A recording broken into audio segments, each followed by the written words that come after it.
नमस्कार विद्यार्थीगण। आज हम भाषा लिपि और व्याकरण के बारे में पढ़ेंगे। भाषा लिपि और व्याकरण किसे कहते हैं? तो सबसे पहले इसमें क्या बताया गया है कि मनुष्य समाज में रहता है। मनुष्य कहाँ रहता है? समाज में रहता है और उसके मन में अलग अलग तरह के विचार आते हैं। मनुष्य के मन में अलग अलग तरह के क्या आते हैं? विचार आते हैं, भाव आते हैं। अपने विचारों को दूसरों तक पहुँचाने के लिए भाषा का प्रयोग करता है। अपने विचारों को वह दूसरों तक पहुंचाने के लिए क्या करता है? भाषा का प्रयोग करता है। भाषा केवल बातचीत का ही नहीं बल्कि ज्ञान विज्ञान के प्रचार प्रसार का माध्यम भी है। यानी भाषा के द्वारा हम ज्ञान विज्ञान का भी प्रचार प्रसार करते हैं। इस प्रकार हम कह सकते हैं कि भाषा वह माध्यम है जिसके द्वारा मनुष्य अपने भावों तथा विचारों का आदान प्रदान करता है। तो इसमें कहने का तात्पर्य है कि व्यक्ति के मन में अनेक प्रकार के विचार होते हैं, अनेक प्रकार के भाव होते हैं और ये भाषा ही ऐसा माध्यम है जिसके द्वारा वह अपने विचारों को दूसरों के सामने प्रकट कर सकता है और दूसरों के विचारें सुन सकता है। तो विचारों का आदान प्रदान ही क्या होता है? भाषा होता है। विचारों का आदान प्रदान को ही हम क्या कहते हैं? भाषा कहते हैं। तो भाषा वह माध्यम है जिसके द्वारा मनुष्य अपने भावों तथा विचारों का आदान प्रदान करता है। अब देखो चित्र दिखा रखे हैं। तो इसमें चित्र में क्या बता रखा है? माँ बेटे को खाना खाने के लिए कह रही है। माँ के मन में क्या भाव है? बच्चे को खाना खिलाने के भाव हैं। और बेटा माँ की बातें सुन रहा है। यानी माँ बोल रही है और बेटा क्या कर रहा है? सुन रहा है। यानी माँ अपने विचारे प्रकट कर रही है, अपने भाव प्रकट कर रही है। कौन से विचार? बच्चे को खाना खिलाने का विचार। और बच्चा क्या कर रहा है? उसको सुन रहा है। दूसरा चित्र में देखो, बेटी अपने पिता को पत्र लिखकर अपनी बातें बता रही है कि बेटी लिख रही है। क्या लिख रही है? पत्र लिख रही है। और पत्र में ही अपने क्या लिख रही है? विचार लिख रही है। पत्र में वो क्या लिख रही है? अपने विचारे लिख रही है। तीसरे में देखो, पिता अपनी बेटी के मन की बातें पत्र पढ़कर जान रहे हैं। अबे बेटी पत्र लिख रही है और पिता ने क्या किया? उस पत्र को पढ़ा और पढ़ करके अपनी बेटी के विचारे जाने हैं। तो इसका मतलब क्या हुआ कि हम अपने विचार को बोलकर भी प्रकट कर सकते हैं और लिखकर भी प्रकट कर सकते हैं। जैसा कि पहले चित्र में दिखाया गया है कि माँ अपने बच्चे को खाना खाने के लिए कह रही हैं। तो यानी माँ बोलकर अपने विचारे प्रकट कर रही हैं। वहीं दूसरे चित्र में बेटी है वो पत्र लिख करके अपने विचारे प्रकट कर रही है। तो विचार प्रकट करने के दो माध्यम हो गए। कौन सा? एक तो बोलकर और दूसरा लिख कर। और बोलकर अपने विचार प्रकट करते हैं उसको क्या कहते हैं? मौखिक भाषा। और लिखकर अपने विचार प्रकट करते हैं उसको कौन सी भाषा कहते हैं? लिखित भाषा। तो इससे हमने क्या जाना? इससे हमने जाना है कि अपने मन के भावों तथा विचारों के आदान प्रदान करने का साधन भाषा कहलाता है। कि अपने मन के विचार होते हैं, अपने मन के जो भाव होते हैं उनका आदान प्रदान करना ही क्या है? भाषा है। ठीक है। तो हमें इस भाषा की परिभाषा को अच्छी तरीके से याद करनी है। भाषा की जो परिभाषा दे रखी है ना, अपने मन के भावों तथा विचारों के आदान प्रदान करने का साधन भाषा है। इससे अच्छी तरीके से याद करनी है। तो आप समझ गए होंगे, याद हो गई होगी परिभाषा कि मन में जो भाव होते हैं, विचार होते हैं, उनको हम जब आदान प्रदान करते हैं तो उस साधन को ही क्या कहते हैं? भाषा। कि भाषा ही वह साधन है जिसके द्वारा हम अपने मन के भाव, अपने मन के विचार प्रकटे कर सकते हैं, उनका हम आदान प्रदान कर सकते हैं। तो अपने मन के भावों तथा विचारों के आदान प्रदान करने का साधन भाषा कहलाता है। अब आता भाषा के रूप। भाषा के दो रूप होते हैं। भाषा के दो रूप होते हैं, मौखिक भाषा और लिखित भाषा। भाषा के दो रूप होते हैं, मौखिक भाषा और लिखित भाषा। मौखिक भाषा किसे कहते हैं? अभी आता है मौखिक भाषा। मौखिक भाषा किसे कहते हैं? तो किसे कहते हैं मौखिक भाषा? जब हम मुख से बोल कर अपनी बात कहते हैं तो उसे मौखिक भाषा कहते हैं। यानी हम जो बोलकर अपने मन के भाव या विचार प्रकट करते हैं उस भाषा को मौखिक भाषा कहते हैं। अपने मन के विचार या भाव कैसे प्रकट करते हैं? बोलकर प्रकट करते हैं, उस भाषा को कहते हैं मौखिक भाषा। मूल भाषा यही है कि सबसे पहले मानव ने बोलना सीखा था, उसके बाद में उसने लिखना सीखा था, इसलिए बताया गया है कि मूल भाषा यही है। इसमें सुनना भी शामिल है। आपस में बातचीत करना, रेडियो, टेलीविज़न आदि मौखिक भाषा के रूप हैं। यानी आप रेडियो जानते होंगे, रेडियो में समाचार सुने जाते हैं, टेलीविज़न में समाचार सुने जाते हैं, लेकिन उसमें चित्र दिखाए जाते हैं, यानी उसको हम देख भी सकते हैं। इसके टेलीविज़न के माध्यम से दोनों कार्य हम कर सकते हैं, देखने का कार्य भी कर सकते हैं और सुनने का कार्य भी कर सकते हैं। तो रेडियो और टेलीविज़न ये दोनों ही मौखिक भाषा के रूप हैं। कौन सी भाषा के रूप हैं? मौखिक भाषा के रूप हैं, क्योंकि इन दोनों के माध्यम से हमें सुन सकते हैं। जो भी समाचार आते हैं ना, उनको हम रेडियो टेलीविज़न के माध्यम से सुन सकते हैं। इस कारण इस को कौन सी भाषा का नाम दिया गया? मौखिक भाषा का नाम दिया गया। दूसरी आती है लिखित भाषा। लिखित भाषा किसे कहते हैं? जब हम लिखकर अपनी बात कहते हैं तो इसे लिखित भाषा कहते हैं। यानी लिखकर हम जो कार्य करते हैं उस बात अपने विचारों को प्रकट करते हैं, अपने भावों को प्रकट करते हैं, उसको कहते हैं लिखित भाषा। तो जब हम लिखकर अपनी बात कहते हैं तो इसे लिखित भाषा कहते हैं। लिखित भाषा मौखिक भाषा का ही लिखा हुआ रूप होता है। लिखित भाषा कौन सी भाषा रूप होता है? मौखिक भाषा का ही रूप मौखिक भाषा का लिखा हुआ रूप होता है। अखबार, पत्र लेखन, निबंध लेखन, पुस्तकें आदि लिखित भाषा के रूप हैं। यानी अखबार जिसको हम पढ़ते हैं, जिसमें समाचार हमें पढ़ते हैं उसमें लिखे हुए आते हैं। पत्र लेखन, पत्र के माध्यम से हम अपने विचार प्रकट कर सकते हैं। निबंध लेखन, पुस्तकें, तो ये सारे ही लिखित भाषा के रूप होते हैं, क्योंकि इनमें सिर्फ लिखा जाता है। तो आप समझ गए होंगे मौखिक भाषा और लिखित भाषा किसे कहते हैं? अपने विचारों को हम बोलकर प्रकट करते हैं, वो भाषा रूप होता है मौखिक भाषा। और जब हम अपने विचारों को लिखकर प्रकट करते हैं तो वो रूप कौन सा हो जाएगा? लिखित भाषा का रूप हो जाएगा। ठीक है। अब आगे आता है बोली। बोली किसे कहते हैं? प्राय भाषा और बोली शब्दों का एक दूसरे के स्थान पर प्रयोग कर लिया जाता है। कई लोग क्या सोचते हैं कि बोली है और भाषा दोनों एक ही चीज़ें होती हैं, एक ही है, चाहे उसको हम बोली कह दो चाहे भाषा कह दो, लेकिन दोनों अलग अलग होती हैं, दोनों में अंतर होता है। बोली का अर्धविकसित रूप है। बोली का कौन सा रूप है? अर्धविकसित। बोली भाषा का अर्धविकसित रूप है। भाषा है ना, वो तो होती है विकसित, और बोली क्या होती है? अर्धविकसित, यानी उसका पूरी तरीके से विकास नहीं होता, वो बोली कहलाती है। इसे भाषा का स्थानीय क्षेत्र रूप कहा जा सकता है। यानी बोली है वो इसका क्षेत्रीय रूप होता है या स्थानीय रूप इसका होता है। कहने का मतलब ये सिर्फ सीमित क्षेत्रों में ही बोली जाती है। बोली का प्रयोग भाषा की अपेक्षा सीमित क्षेत्र में होता है, यानी सीमित क्षेत्र में होता है। कहने का मतलब इसका रूप विस्तृत नहीं है बोली का। भाषा तो हर जगह बोली जाती है, लेकिन बोली है वो स्थानीय क्षेत्र में ही बोली जाती है। इसमें 5-10 किलोमीटर दूरी पर ही परिवर्तन आने लगता है।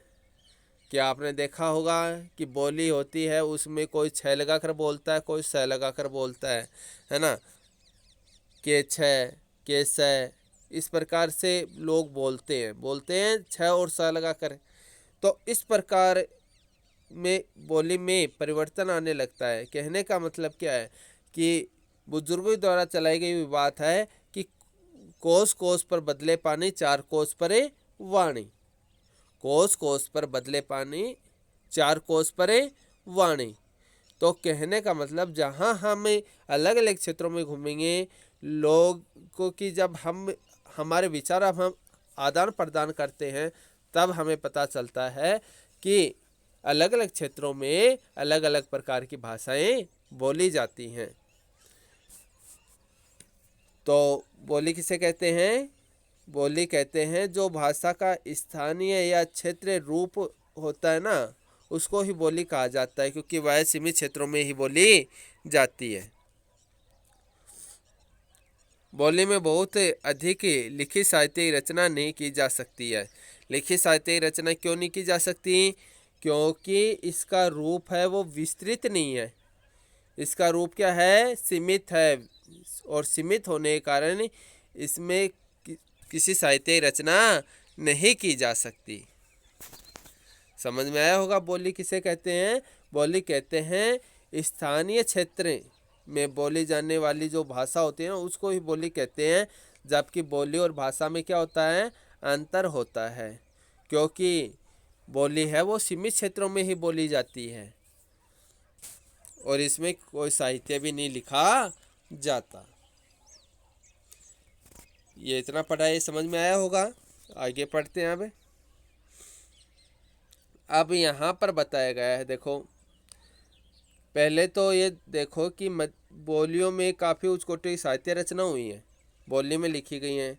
जैसे सूरदास ने लिखी है सूरसागर, जो कौन सी भाषा है? ब्रज भाषा, जिसको क्या कहा गया है? बोली कहा गया है। तुलसीदास ने लिखी है रामचरितमानस, जो कौन सी भाषा में है? अवधी भाषा में, जिसको क्या कहा जाता है? बोली कहा जाता है। विद्यापति ने क्या लिखी है? पदावली, कौन सी बोली है? मैथिली। मलिक मोहम्मद जायसी ने कौन सी रचना लिखी? पद्मावत, कौन सी बोली है? अवधी। अब ब्रज भाषा, अवधी, मैथिली और दोबारा आया है अवधी। तो कहने का मतलब ब्रज भाषा, अवधी और मैथिली कहाँ तक बोली जाती है? सीमित क्षेत्रों में बोली जाती है। ब्रज में ही ब्रज भाषा बोली जाती है, अवध में अवधी बोली जाती है। तो इस कारण से इनको क्या नाम दे दिया? बोली का नाम दे दिया, क्योंकि इनका क्षेत्र क्या हो गया? सीमित है। क्योंकि ब्रज भाषा ब्रज में ही बोली जाती है, अवधी अवध में ही बोली जाती है, तो इनका क्षेत्र सीमित होने के कारण इनको नाम दे दिया बोली का। अब देखो बोली और भाषा में क्या अंतर होता है। अब आपको ये बताएंगे कि बोली और भाषा में क्या अंतर होता है। किसी क्षेत्र में साधारण बोलचाल में प्रयोग होने वाली भाषा का स्थानीय रूप बोली कहलाता है। यानी जहाँ पर हम रहते हैं, जिस स्थान पर हम रहते हैं, वहाँ पर ज़्यादातर लोग कौन सी भाषा का प्रयोग करते हैं, उसी को ही हम क्या कहते हैं? बोली कहते हैं। उसी को ही कहते हैं बोली। इसे प्राय लिखित साहित्य नहीं होता। बोली के अंतर्गत कोई लिखित साहित्य नहीं होता, यानी बोली के अंतर्गत कोई साहित्य भी नहीं लिखा जाता। जब कोई बोली साहित्य रचना के लिए प्रयोग में आने लगती है और उसका व्याकरण बन जाता तो भाषा कहलाती है। यानी बोली भाषा कब बनती है? जब साहित्य रचना होने लगती है और उसके अंतर्गत व्याकरण भी आती है, तब वो भाषा कहलाती है। बोली भाषा कब कहला सकती है? जब उस बोली के अंतर्गत साहित्य की रचना की जा सके और व्याकरण भी उसमें सम्मिलित हो जाए, तभी वह बोली भाषा कहलाती है। समझ में आएगा बोली और भाषा में क्या अंतर होता है? कि बोली है वो तो सीमित क्षेत्र में बोली जाती है, भाषा वो विस्तृत क्षेत्र में बोली जाती है। और सीमित क्षेत्र में बोले जाने के कारण इसका कोई साहित्य नहीं होता, इसकी किसी साहित्य में रचना नहीं की जाती। और भाषा क्या होती है? विस्तृत होती है, इसका व्याकरण का भी रूप होता है, इसमें साहित्य रचना की जाती है। तो यही इन दोनों में क्या होता है, अंतर होता है। अब आती है राजभाषा। राजभाषा किसे कहते हैं? हिंदी भारत की राजभाषा है। राजभाषा का मतलब क्या हो गया? राष्ट्रीय भाषा।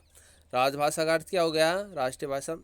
हिंदी भारत की राजभाषा है। यह हिमाचल, हरियाणा, चंडीगढ़, दिल्ली, उत्तराखंड, उत्तर प्रदेश, राजस्थान, मध्य प्रदेश, छत्तीसगढ़, बिहार और झारखंड की भी राजभाषा है। यही भाषा भारत के सभी प्रांतों में आपसी बातचीत के काम आती है।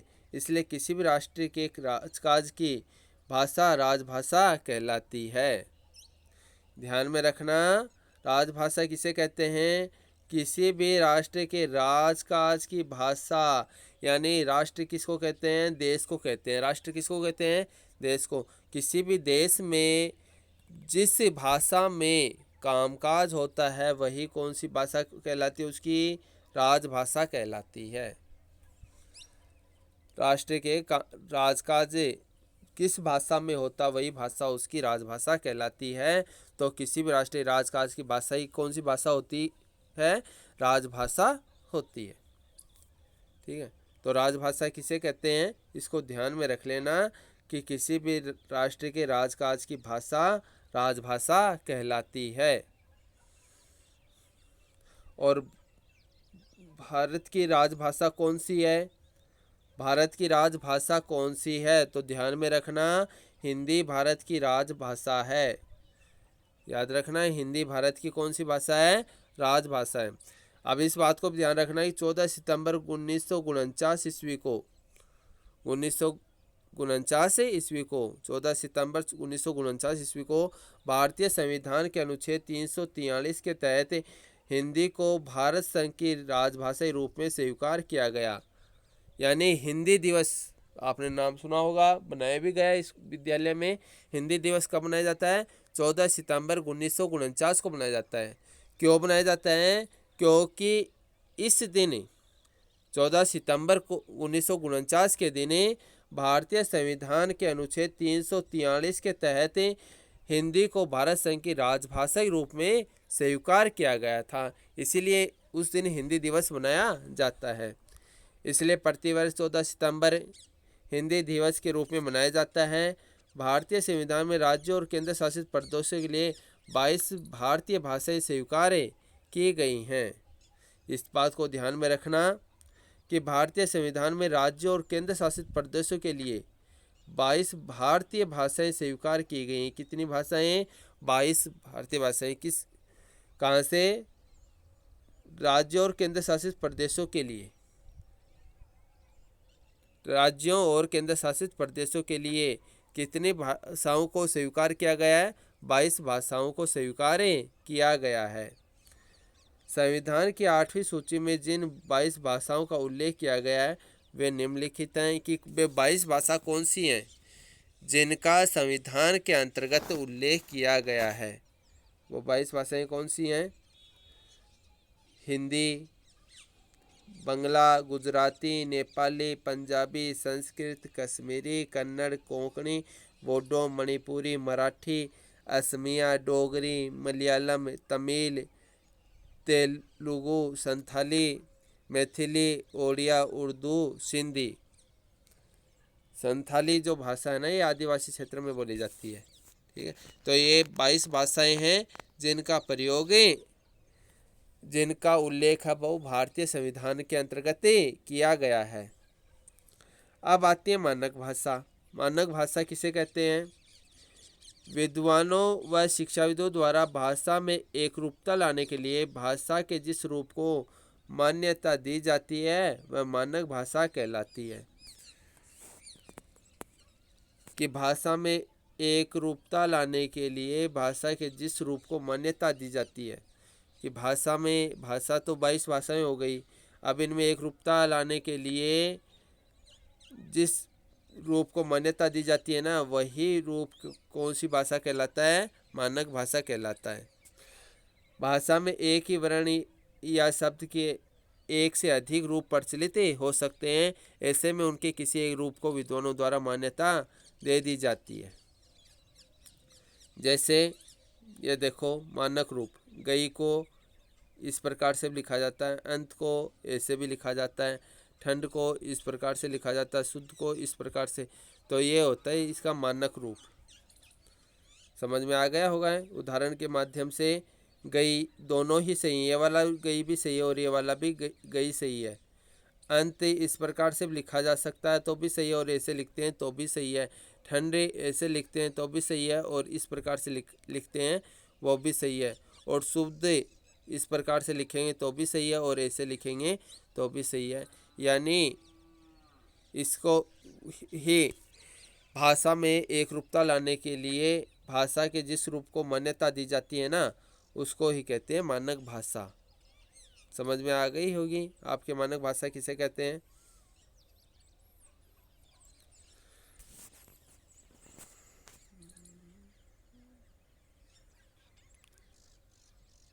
यहाँ पर दे रखा है हिंदी के मानक वर्ण और वर्तनी केंद्र हिंदी निदेशालय के अनुसार।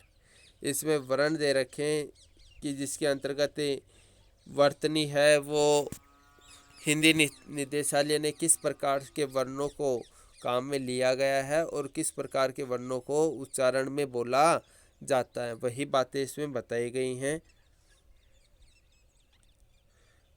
जो मैं आपको उस दौरान पढ़ाऊंगा, यहाँ पर हमें इसकी थोड़ी जानकारी प्राप्त कर लेते हैं। वैसे ये मैं आपको दूसरे वीडियो में जैसे अपन आगे पढ़ेंगे ना वर्ण, उसके अंतर्गत बताऊंगा कि री है, लिरी का प्रयोग हिंदी में न होने के कारण इन्हें हिंदी की मानक वर्णमाला में स्थान नहीं दिया गया। संयुक्त वर्ण पाई हटाकर पुंडी को आधा करें तथा हलंत लगाकर बनाए जाते हैं, जैसे बच्चा, पक्का, चिन्ह। ये विभक्ति चिन्ह संज्ञा शब्दों से पृथक तथा सर्वनाम शब्दों से मिलाकर लिखे जाएंगे।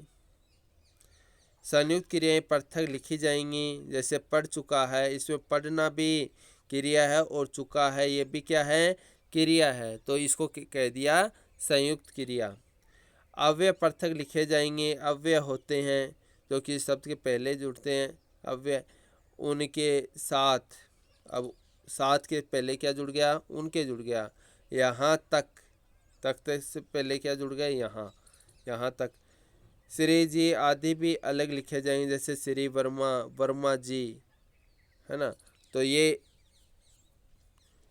हिंदी के मानक वर्ण हैं जो केंद्रीय हिंदी निदेशालय के अनुसार तय किए गए हैं। क्रिया विशेषण अव्यय आदि में यह वह की जगह सवरात्मक प्रयोग किए जाएं, जैसे नई को देखो दो ये ऐसे लिखते हो तो भी सही है, और इसको इस प्रकार से लिखा जाए तो भी सही है। हुआ ऐसे लिखा जाता है कि ये आए, नई आदि मानक रूप हैं। यह शब्द का मूल तत्व हो वहाँ यह ही रहेगा। संयुक्त व्यंजन के रूप में पंचमाक्षर के स्थान पर अनुस्वार आएगा, यानी जो पंचम वर्ण होता है ना, उसके स्थान पर अनुस्वार आ जाता है। जैसे मैं लिखा हुआ है, अनुस्वार आ गया में।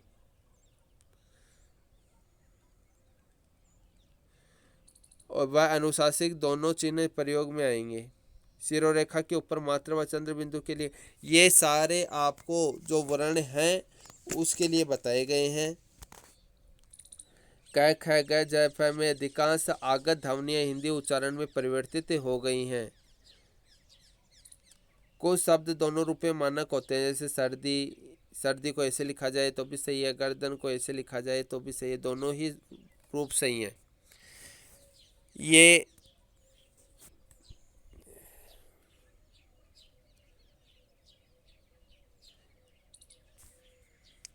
आगे आता है शब्द के अंत का हलंत हिंदी में लुप्त हो चुका है। संसद, परिषद, विद्वान, महान, इस प्रकार के तत्सम शब्दों में तीन व्यंजनों के संयोग की स्थिति में एक द्वित्व मूलक व्यंजन लुप्त हो गया है, उसे लिखने की छूट है।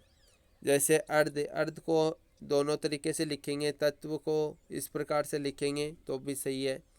तत्सम शब्दों के तद्भव हो जाने पर विसर्ग का लोप हो जाता है। कि तत्सम शब्द होते हैं उसमें विसर्ग आता है, लेकिन जब उसका तद्भव रूप हो जाता है तो उसका लोप हो जाता है।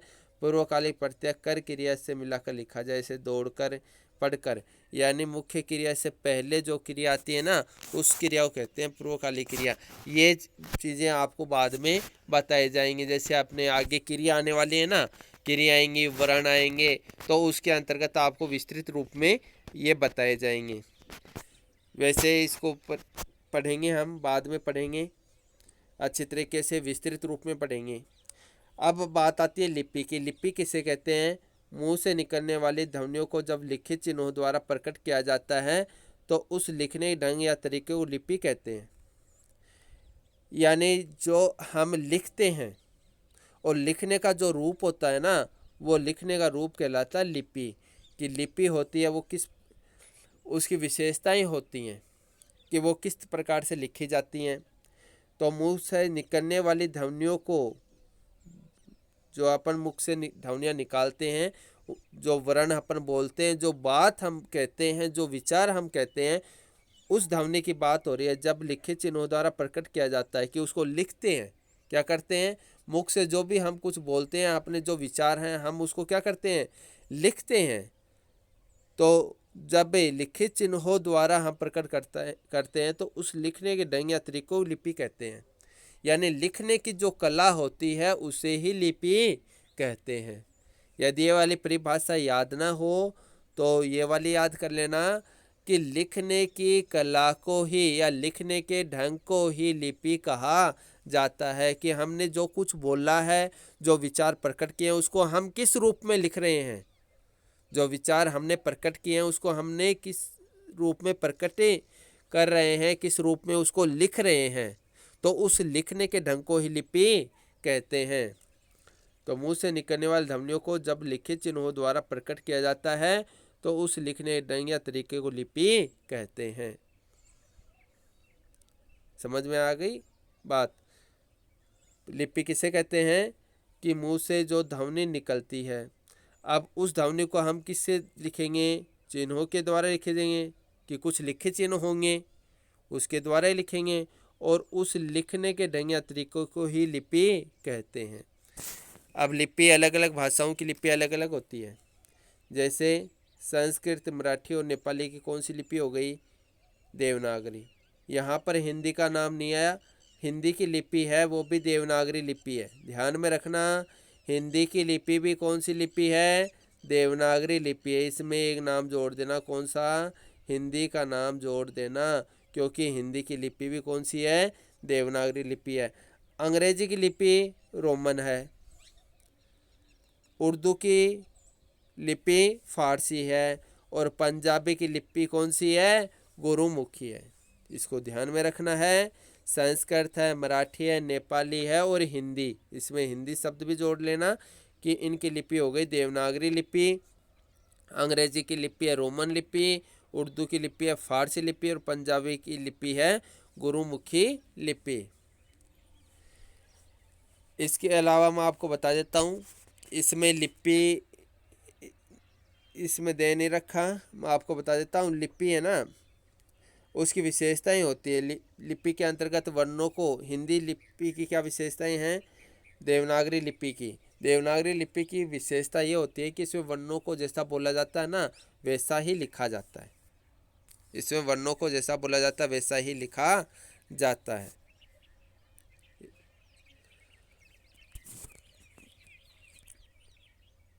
ये साहित्य है। साहित्य का अर्थ क्या होता है? ज्ञान राशि का संचित कोश होता है। लोक कल्याण का लिखित कोश को ही साहित्य कहते हैं। साहित्य एक के दो भेद होते हैं। साहित्य के कितने भेद होते हैं? दो भेद होते हैं साहित्य के। एक तो होता है गद्य साहित्य और एक होता है पद्य साहित्य। गद्य साहित्य के अंतर्गत क्या आता है? गद्य साहित्य के अंतर्गत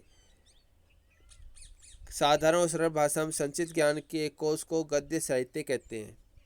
गद्य साहित्य के अंतर्गत कहानी आती हैं, निबंध आते हैं, यात्रा वृत्तांत आते हैं, गद्य साहित्य के अंतर्गत आते हैं। जिसकी भाषा साधारण होती है, सरल होती है। जो कहानी होती है वो बच्चों को अच्छी तरीके से याद हो जाती है, तो उसकी भाषा क्या होती है? साधारण या सरल भाषा होती है।